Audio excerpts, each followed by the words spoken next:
السلام عليكم خوتي خواتاتي، شخباركم؟ كلشي بخير؟ كلشي مزيان؟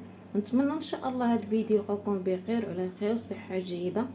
واليوم ان شاء الله غادي ندير لكم وصفه جديده. اليوم ان شاء الله غادي ندير لكم املو بنبك. هاد املو كيجي رائع، صحي ومفيد وفيه فوائد كثيره. بالنسبه للمقادير، وعندي هنا نبك. هنا عندي طريفه تاع الشوكولاط، تقدروا تعوضوهم بالعسل. المهم نقول لكم على المقادير حتى الطريقه ونشرح لكم. هنا عندي نبق، وهذا شديته نقيته مسحته مزيان وطحنته في الطحانه ديال العطريه وغربلته ديك الصفايه الرقيقه، حيت كيتكونوا منه العظام ديالو. انا نوريكم العظام ديالو ملي غربلته. هما هادو العظام، صافي هادو كيتحيدوا. صافي عندي هنا كاوكاو، تقدروا نتوما ديروا اللوز. انا بصراحه كيعجبني امنو ديال الكاوكاو، كيجي بنين. صافي دابا غادا ندوزو للطريقه. صافي هنا خديت كاوكاو درتو في اللاطه، صافي ونقيته مزيان. صافي بعد ما نقيته درتو في الفران كيتحمر على عافيه مهيله حتى كيتحمر على خاطرو، ما كتجهدوش الفران. صافي هنايا بعد ما تحمر درتو في هاد الشبكه. صافي بقيت كنحك في القشره كتهبط لتحت وكتبقى كاوكاو. صافي دابا كاوكاو غنشدو، غادا نطحنو، غادا نهرمشو مزيان حتى كنطحنو. باش غادا نديرو في الخلاط الكهربائي وندير مع جميع المقادير.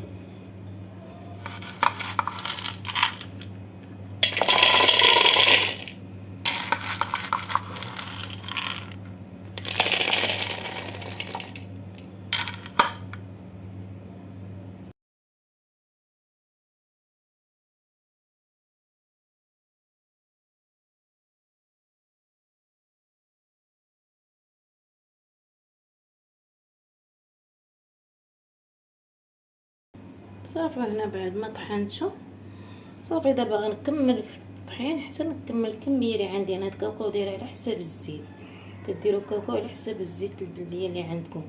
كديروا قليل، كديروا شويه، كان كثير على حساب كاوكاو.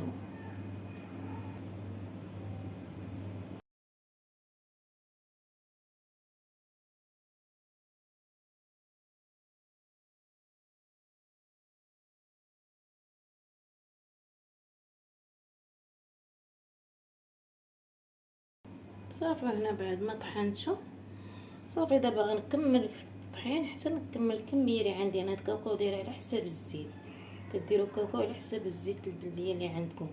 كديروا قليل، كديروا شويه، كان كثير على حساب كاوكاو.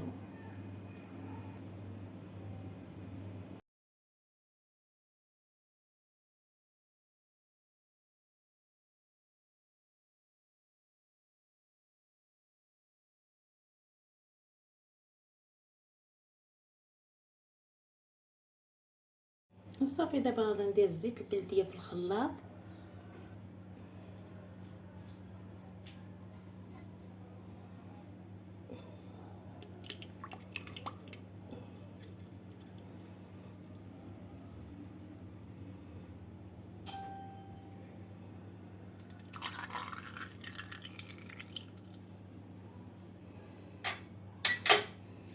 صافي غادي ندير شويه من الكاوكاو حتى كيطحن مزيان. كنديرها بشويه بشويه حتى كيطحن مزيان. في الاخر غادا نزيد هذاك النبت وغادا ندير الشكلاط. تقدروا تعوضوا الشكلاط تعوضوه مع العسل الحر او على العسل العادي.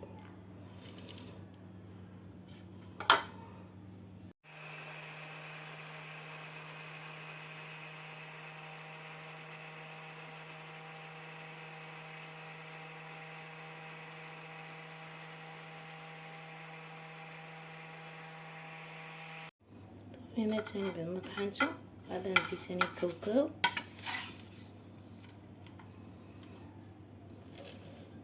صافي دائما كديروا على حسب القياس اللي بغيتو، لا من الكاوكاو ولا من الزيت.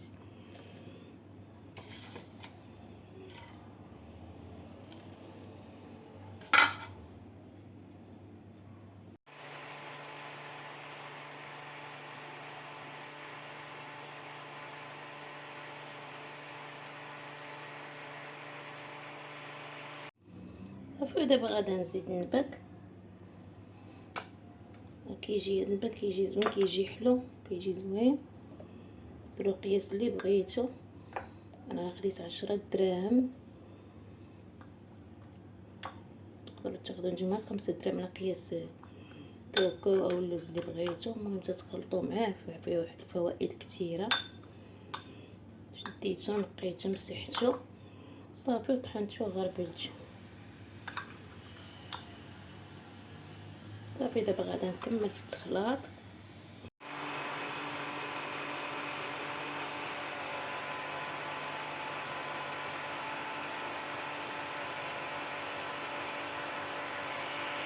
صافي انا كملت الكميه اللي عندي ديال النبك وديال الكاوكاو. صافي كملت انا درتهم. صافي دابا غادا نزيد الشوكولاط صافي وغادي نطحنها انا صافي.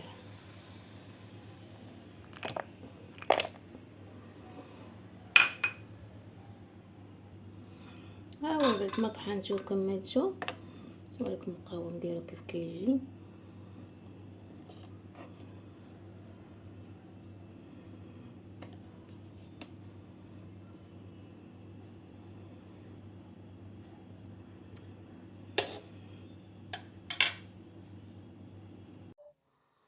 وبهذا نكون وصلنا لنهاية طريقة تحضير آمنة بكاوكاو بنبك. كنتمنى تكون الوصفة عجباتكم وتجربوها في الدار وتشاركونا رأيكم. إلى عجبكم الفيديو ما تنسوش لايك واشتراك في القناة وتفعيل الجرس باش توصلكم الجديد الوصفات التقليدية. نلقاكم فيديو جديد بإذن الله.